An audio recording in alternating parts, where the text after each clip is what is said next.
اور یہاں پر مسلمان کٹ رہا ہے، مر رہا ہے، ان کو ہسپتالوں میں بھی نہیں چھوڑ رہے، ہسپتالوں میں بھی ان کو زندہ نہیں رہنے دے رہے، بس کہہ رہے ان کو ختم کر دو۔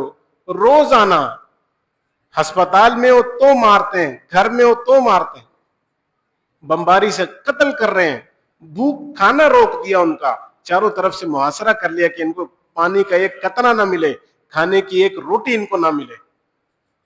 یہ ایک حال ہے مسلمانوں کا۔ اور عالم کفر جو ہے وہ آپ دیکھ لو کہ اس کے استقبال کے لیے، ٹرمپ کے استقبال کے لیے قطر والوں نے جو اس کو ہدیہ دیا ہے، جو تحفہ دیا ہے، کتنے ملین ڈالروں کا اس کو صرف ایک جہاز تحفے میں دیا، اور اس کی آدھی ایک روٹی بھی جو ہے نا وہ غزہ کے مظلوموں کو نہیں پہنچ رہی۔ اور اتنا بڑا تحفہ ایک عالم کفر کے ایک سربراہ کو، جس کی سربراہی کے اندر اسرائیل یہ سارے کام کر رہا ہے، ایسے ایسے بم ان کو دے رہا ہے کہ وہ بم بنکروں کو اور پناہ گاہوں کو، قلعوں کو تباہ کرنے کے لیے دے، وہ بم وہ ہسپتالوں پہ مارتا ہے، اور کسی کے ماتھے پر ایک شکن بھی نمودار نہیں ہوتی۔ یہ صرف اس لیے کہ مسلمانوں میں اتحاد نہیں ہے، اتفاق نہیں ہے، ہر آدمی اپنا اپنا، ہر بندہ اپنے اپنے اس میں لگا۔ اور عالم کفر کا اتحاد، حدیث میں آتا ہے الکفر ملت واحدہ، یہ کفر ایک ہی ملت ہے۔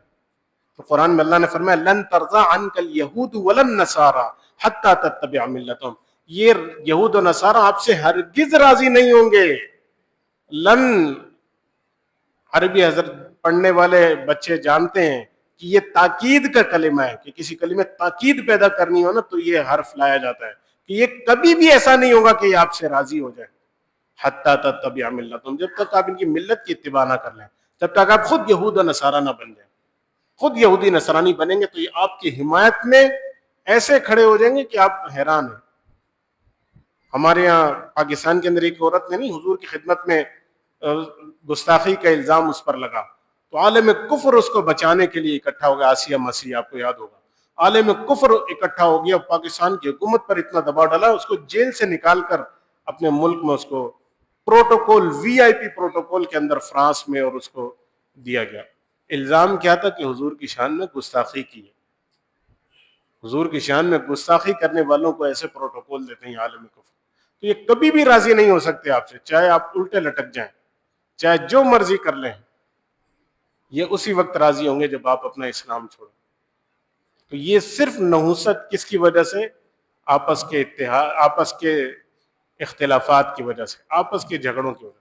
اس لیے اپنے اندر اتحاد کا حکم دیا گیا کہ اپنے اندر اتحاد اور اتفاق پیدا کریں، تو یہ تواضع اور ایثار پیدا ہوگی تو اللہ تعالیٰ پھر ہی مسلمانوں میں اتحاد پیدا کرے گا۔ اللہ تعالیٰ سے دعا ہے کہ اللہ تعالیٰ ہم مسلمانوں کے اندر اتحاد اور اتفاق کی دولت ہم سب کو نصیب فرمائے۔ وآخر دعوانا الحمدللہ رب العالمین۔